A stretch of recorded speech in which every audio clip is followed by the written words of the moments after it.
Bonjour. Aujourd'hui, je vais vous présenter le sujet qui concerne les exceptions, et plus précisément les exceptions utilisateurs, exceptions applicatives.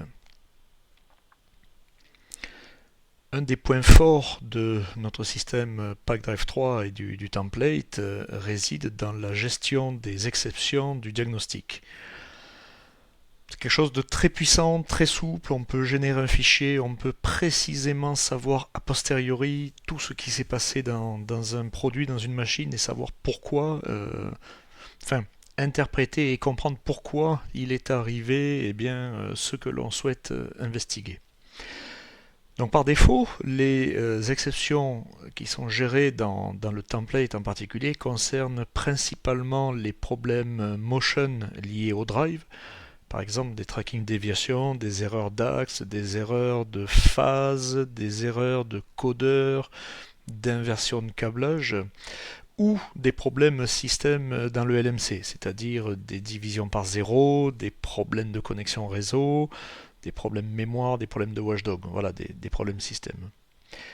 Par contre, quand on fait une machine, les erreurs applicatives, c'est-à-dire les erreurs de process, lorsqu'il manque quelque chose dans un flux d'entrée, lorsqu'on a un bourrage, lorsqu'il n'y a plus de matière, très souvent, ce sont des choses que les clients gèrent en parallèle et ne s'intègrent pas dans notre système de diagnostic.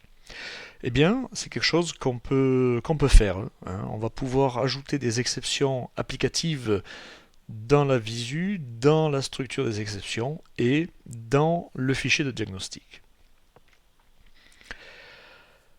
Alors, ces fonctions sont au nombre de deux, fcdiagMessageWrite et fcdiagUserMessageWrite, la deuxième étant un petit peu plus puissante. Voilà, je vous mets immédiatement la façon d'accéder à la documentation de ces fonctions, sachant que ces deux fonctions font partie de ce que j'appelle la librairie magique système interface. Cette librairie contient énormément de ressources très utiles et ça fait maintenant plusieurs présentations que je vous fais qui sont liées directement à cette librairie système interface. Donc je vous encourage à la regarder dans le détail. Elle contient une mine d'or, une mine de fonctions très très intéressante. Alors, une introduction en préambule sur ce qu'on appelle les classes de diagnostic. Je vous en ai récemment parlé dans la dissociation des messages d'erreur, comment conserver certains axes, certains groupes d'axes en fonctionnement pendant que d'autres peuvent s'arrêter. On l'avait survolé, là on va y rentrer un petit peu plus dans le détail. On a 5 classes de diagnostic, 5 classes d'erreurs, d'exception, on l'appelle comme on veut, qui vont de 0 à 4. Donc 0, il ne se passe rien. 1 et 2, ce sont des messages, on va dire, plutôt d'alerte, plutôt des warnings. 3 et 4 sont des messages d'erreur sérieuses. La quatrième, quant à elle, nécessite un redémarrage à froid du contrôleur. C'est-à-dire qu'un diagnostic classe 4, on ne peut pas redémarrer le contrôleur sans faire un power off, power on. Dans le détail, les différentes possibilités que l'on a ici sont fonction du diag class. C'est-à-dire pour rentrer un message dans le logger, il faut être supérieur ou égal à 1. C'est-à-dire que un diag class 0, pour faire simple, ça ne sert pas à grand chose. Ça sert uniquement à informer, c'est configurable, mais pas à beaucoup plus.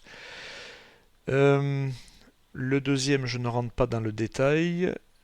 Le troisième, donc pour pouvoir configurer un type de réaction, AD, BD1, BD2 ou CD, ça c'est très intéressant en fonction de ce que l'on souhaite. Si on veut une machine plutôt tolérante aux exceptions ou plutôt rigide entre guillemets aux exceptions, on va pouvoir le régler ici.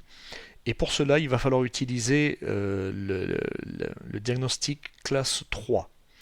3, c'est celui qui permet vraiment le plus de souplesse sans pour autant bloquer la machine. Diagnostic classe 4, il bloque tout, on ne peut plus rien faire comme je vous l'ai dit.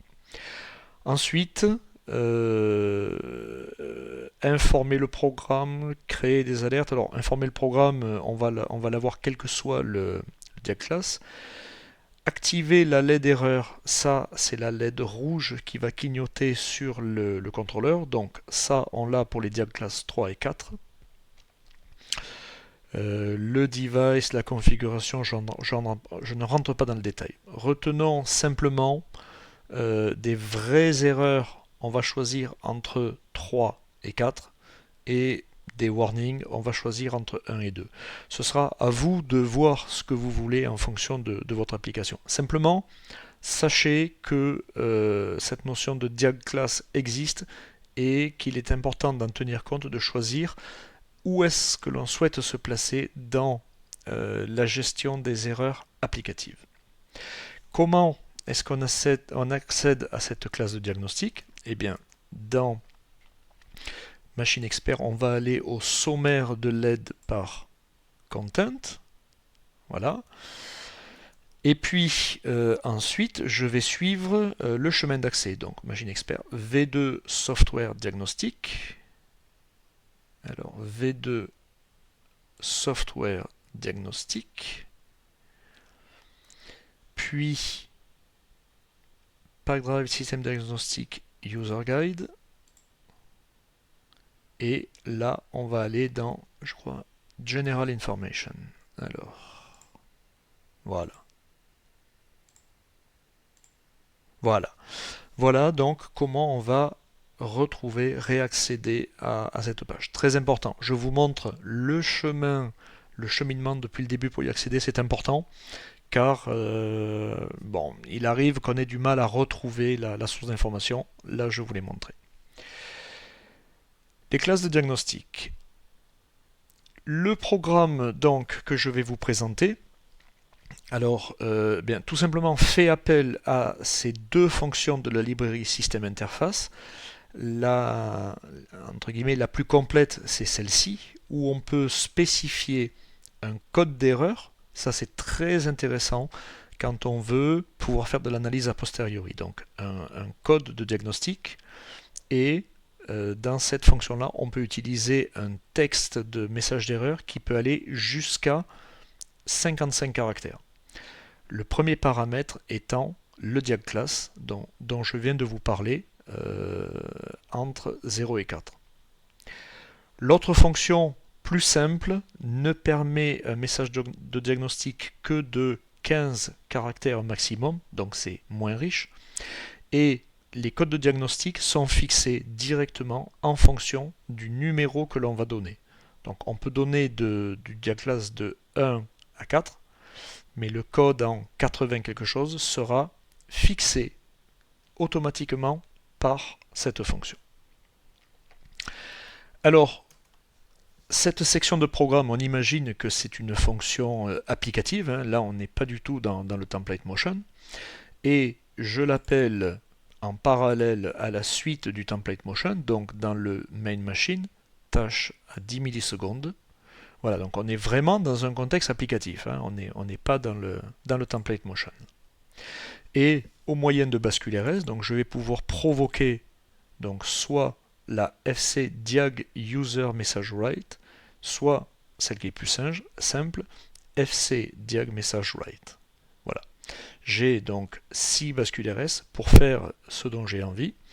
Et en parallèle de cela, je vais regarder donc ce qu'il se passe soit dans ma vue application, soit dans ma vue vismain. Alors, je me connecte au contrôleur. Je vais tout d'abord regarder qu'est-ce que j'ai dans le message logger. Donc, add message. Voilà, pour ainsi dire, le message logger est vide. Hein, j'ai juste mon logout précédent et mon login actuel. Je vais repartir d'un reset pour en avoir le cœur net. Un reset à chaud, je redémarre. Comme message de diagnostic, j'ai effectivement la désactivation par défaut du firewall que je vais acquitter. Voilà. Et je vais refaire une lecture. Donc je supprime cette instance du message logger, oui, et je le recharge. Clic droit, Add Message Logger from Controller. Ceci, c'est exactement la même chose que si je lance diagnostic et que j'upload les données depuis le contrôleur en dehors de Machine Expert. C'est la même chose. Je vous le montre. Donc, je me mets un adressage face TCP. Je teste la connexion. Je me connecte. Je vais récupérer les données et les afficher. Alors, le programme que j'utilise est issu du template Motion Standard. Ce pourrait être un programme complètement autre. Donc, si je vais voir l'historique des messages, je retrouve bien simplement les quelques messages, les mêmes que j'ai ici. Donc, dans le reste de la présentation, je n'utiliserai plus le diagnostic, j'utiliserai directement le message logger, mais ça permettra de voir rigoureusement la même chose. Voilà. Donc, maintenant, je vais créer des messages de diagnostic. Donc, je vais commencer par la fonction simple, je vais créer celui niveau 0. CTRL F7. C'est une bascule RS, elle est immédiatement retombée. Si je télécharge une nouvelle instance du logger, je vois qu'elle n'est pas rentrée dans le message logger. C'est normal. Nous l'avons vu précédemment, le diag class 0 ne rentre pas dans le message logger. Je refais la même opération avec un diag class 1. Je n'ai pas de message d'exception ici, mais je m'attends à avoir ici un message. Donc, voilà, je le trouve ici. J'ai bien créé, avec le message perso 1, j'ai bien créé ici. Et le diag code, il est fixé par le système, donc c'est 8401. Si je crée maintenant un diag class 2, eh bien, il m'apparaît maintenant une exception, diag code 8402, si je regarde le détail, voilà, c'est créé par le main machine. Je ne retrouve, ah si, mon message il est ici, message perso 2, et je vais le retrouver également dans le message logger. Donc je les sélectionne et je les supprime, et je retélécharge le message complet. Donc je retrouve le message perso 2, diag code 8402, type 2, ici on retrouve le diag class, il apparaît en jaune donc plutôt comme un warning, et je retrouve donc le diag code 8402. J'acquitte le message. Alors, voilà, je m'arrête ici, j'arrête mes axes en 5 stop enable high. On va voir, tout à l'heure je n'arrêtais pas les axes, là je suis en 5 stop enable high. Je diag quitte, je vais créer maintenant un diag class 3. J'ai à nouveau une exception, le diag code passe en 8403. Mes axes sont arrêtés cette fois 5 stop enable low, c'est-à-dire qu'on a coupé le couple, on n'a plus de courant dans le moteur. Vous ne pouvez pas le voir, mais là, donc la LED rouge error du LMC clignote. Si je fais diag quitte, je peux acquitter, la LED du LMC s'éteint. Je pourrais faire la même chose avec le quatrième, donc un diag class 4, mais cette fois pour redémarrer, il me faudrait faire un power off, power on du contrôleur. Ce n'est pas l'objectif ici de cette présentation. Simplement, on va vérifier que on a bien à nouveau, voilà, cette fois diag code 8403. Tout à l'heure j'étais en 8401 puis 8402. ça passe en rouge, donc c'est de type 3, hein, on voit bien chaque fois ça s'incrémente. Voilà. Voilà, donc c'est déjà une première façon simple de créer des exceptions. Les diagcodes sont figés et le message d'exception est limité à 15 caractères. On le retrouve dans l'aide en ligne donc de cette fonction. Nous allons y aller. Si on fait F1 sur ce mot-clé, voilà, vous voyez, c'est même 14 caractères. Hein. Voilà. La fonction indique les codes d'erreur qu'on aura, le retour. Voilà, pas de difficulté pour cette fonction. Maintenant, nous allons tester la deuxième, qui est beaucoup plus complète. Donc, dans un premier temps, j'ai mis une variable ici. Je vais créer un diagclass 1. Mon message d'erreur, c'est une string que j'ai initialisée à message d'erreur jusqu'à 55 caractères. On va le changer au fur et à mesure. Eh bien, on va créer cette exception. Bascule RS, toujours. Il ne se passe rien dans le journal, c'est normal. Diagclass 1, c'est juste une information. Si on upload les messages, voilà, je trouve ici mon message d'erreur de texte beaucoup plus grand, alors que tout à l'heure, j'avais un message figé, message diagnostic dans 3, et j'ai donné le code d'erreur 8851. Je vais en créer un autre, dans lequel je vais écrire ici deuxième message, et je vais décider que le numéro d'exception, je vais prendre 8852. Ici, j'ai le droit d'utiliser n'importe quelle valeur entre 88,50 et 88,99. Pareil, si on fait F1 sur ce mot-clé, on va retrouver toutes les informations. Ici, alors, voilà, la plage utilisable, c'est 88,50 à 88,99. Donc je mets à jour les données et je crée une nouvelle exception. Je regarde dans le message logger. Voilà, j'ai bien retrouvé deuxième message avec un nouveau diagcode, etc., etc. Je vais changer maintenant le diagclass, je vais passer à 2 et je vais créer un troisième message. Donc on imagine, hein, une application peut très bien mettre à jour soit à la volée, soit de manière fixe, c'est comme on veut. Je vais prendre 8860. Donc je suis en diagclass 2, cette fois, ça va s'afficher ici dans la structure de diagnostic. Voilà, ça s'affiche ici, troisième message. Je vous montre également qu'on retrouve ceci dans la structure, donc variable globale, g underscore st exception list. Je retrouve le nombre d'exceptions actives et le tableau des exceptions, pardon, AST exception.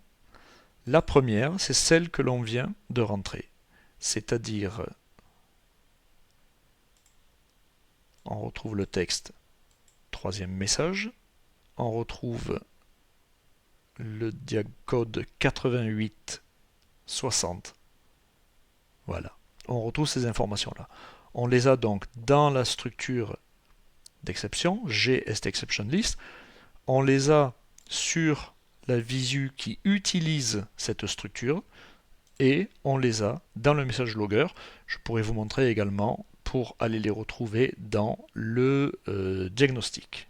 Le diagnostic que l'on peut aussi lancer ici. Voilà, diagnostic. Voilà, donc deux façons de générer des messages dans le message logger, dans le fichier de diagnostic, soit une façon plutôt simple avec des messages de 15 caractères et des diagcodes figés qui dépend du numéro de diag class, soit une façon plus étendue, où on peut choisir parmi 50 diag codes, le diag class que l'on veut également, et un message qui peut aller jusqu'à 55 caractères. Donc, je vous rendrai disponible ce programme exemple. Ici, je vous ai mis les raccourcis de l'aide en ligne pour chacun de ces 3 thèmes que j'ai abordés dans cette présentation. Je reviens juste ici, donc on va supprimer les anciens, donc je les sélectionne, je les supprime. Je peux, si je le souhaite, purger mon fichier de diagnostic sur le contrôleur en faisant reset message logger.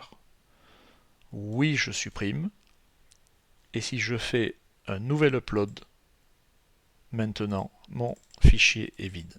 Voilà, je peux le re-remplir en faisant un reset, run, voilà, et je diagkit l'exception du firewall. Si j'upload, j'aurai que très peu de messages cette fois. Voilà, je retrouve programme stop, programme reset, programme start, l'exception pour me dire que le firewall est désactivé et le diagkit. Est-ce qu'il reste des choses à présenter? Donc ça c'était le programme.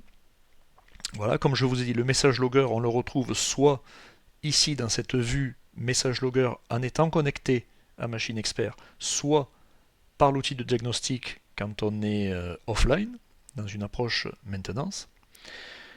Voilà, j'en ai fini. Donc, pour résumer, 2 fonctions très simples, très pratiques, très utiles pour pouvoir insérer dans le message logger, dans le diagnostic, des exceptions, des messages d'erreur applicatifs. Ça permettra a posteriori de pouvoir mieux étudier le comportement et surtout de sauvegarder l'historique des défauts applicatifs. Je vous remercie.